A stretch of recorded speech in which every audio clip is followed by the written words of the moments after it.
Informasinya nih, petugas lapas kelas 2A Bulukumba, Sulawesi Selatan menemukan 5 bungkus kecil yang diduga berisi sabu-sabu. Barang haram yang diselipkan pada sandal jepit tersebut dibawa seorang wanita untuk salah satu penghuni lapas.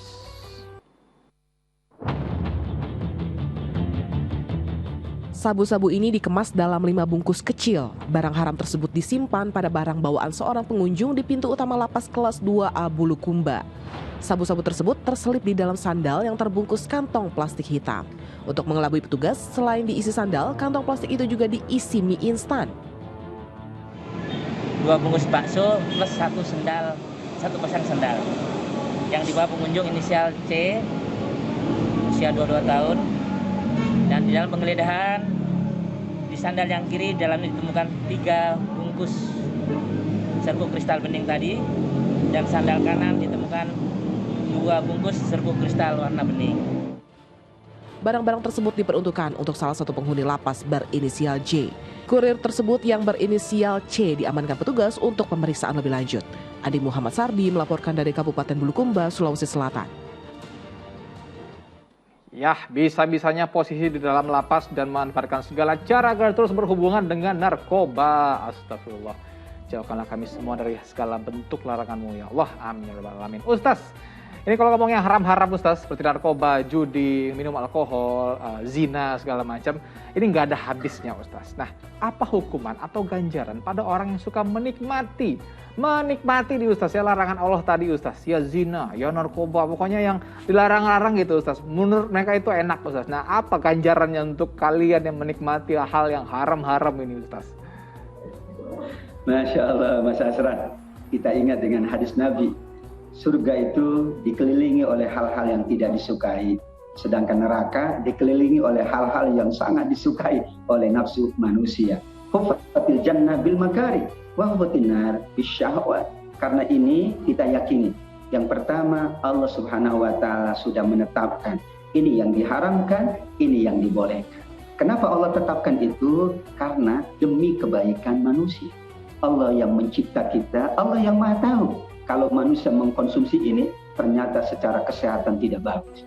Ternyata secara akal pikiran tidak bagus. Ternyata secara sosial tidak bagus. Ternyata secara ekonomi tidak bagus. Banyak tidak bagusnya. Sehingga dikatakan oleh para ulama, meyakini larangan Allah itu untuk kebaikan berbagai aspeknya. Itu adalah sarana atau cara dan media agar kita berhenti dari melakukan perbuatan yang diharamkan. Sebaliknya, dalam perintah Allah pasti ada kebaikan-kebaikan. Sahabat Ibnu Mas'ud mengatakan, "Idza ra'aitumul ladzina amanu far'au sam'akum." Kalau kalian membaca ayat ada ya ayyuhalladzina amanu, setelahnya itu perintah atau larangan. Kalau itu perintah, yakinlah untuk kebaikan kalian.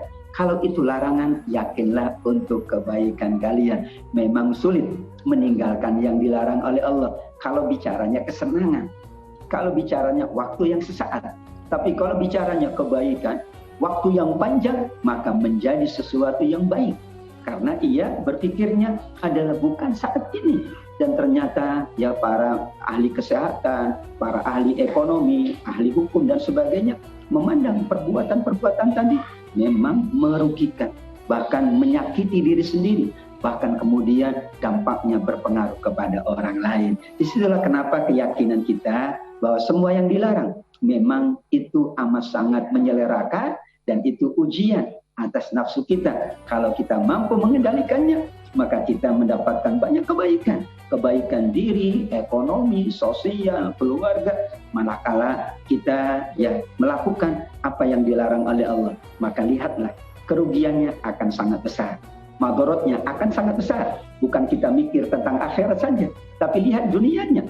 Masya Allah, kehidupannya tambah sulit. Ya, kemudian juga ekonominya semakin sulit. Demikian juga hubungan sosialnya tidak bagus.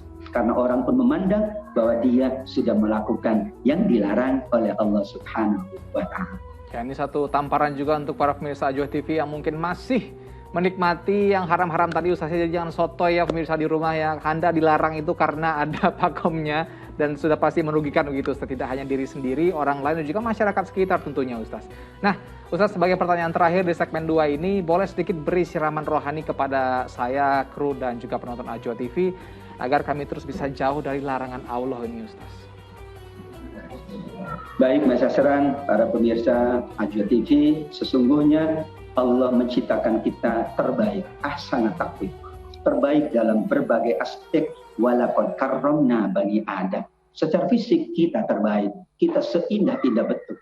Secara akal, kitalah yang dibekali oleh Allah akal yang paripurna.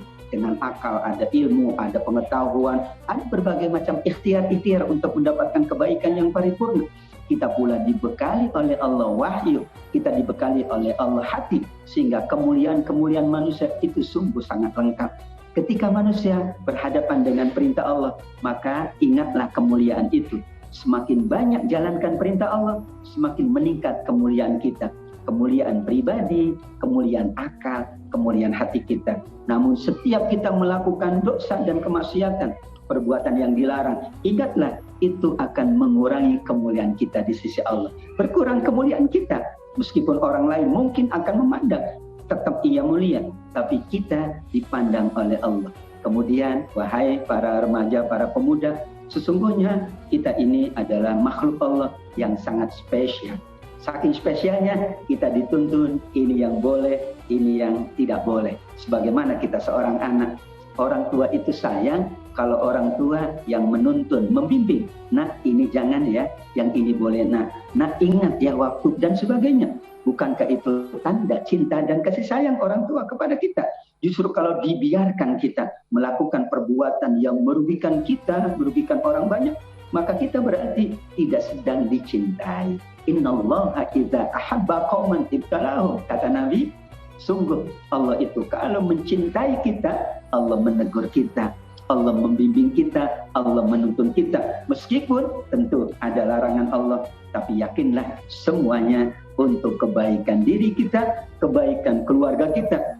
Karena kalau kita kerap dengan yang haram, maka khawatir itu berdampak pada anak kita. Ingatlah ada anak, ingatlah ada keluarga, ingatlah ada istri, ingatlah ada saudara, ingatlah ada sahabat. Karena kita hidupnya bukan sendiri, kita hidup bermasyarakat, berkeluarga, dan juga bersama teman-teman dan sahabat. Mudah-mudahan dengan demikian kita mampu mengendalikan diri kita, sehingga kita semakin yakin semua larangan Allah untuk kebaikan bersama. Bukan hanya diri sendiri, semua perintah Allah untuk kebaikan kita semuanya. Amin ya rabbal alamin. Amin ya rabbal alamin. Aduh, adem banget dengannya Ustaz. Alhamdulillah, terima kasih Ustaz Atabik atas waktu dan tausiah yang diberikan untuk seluruh pemirsa Ajwa TV. Sehat selalu Ustaz. Assalamualaikum warahmatullahi wabarakatuh.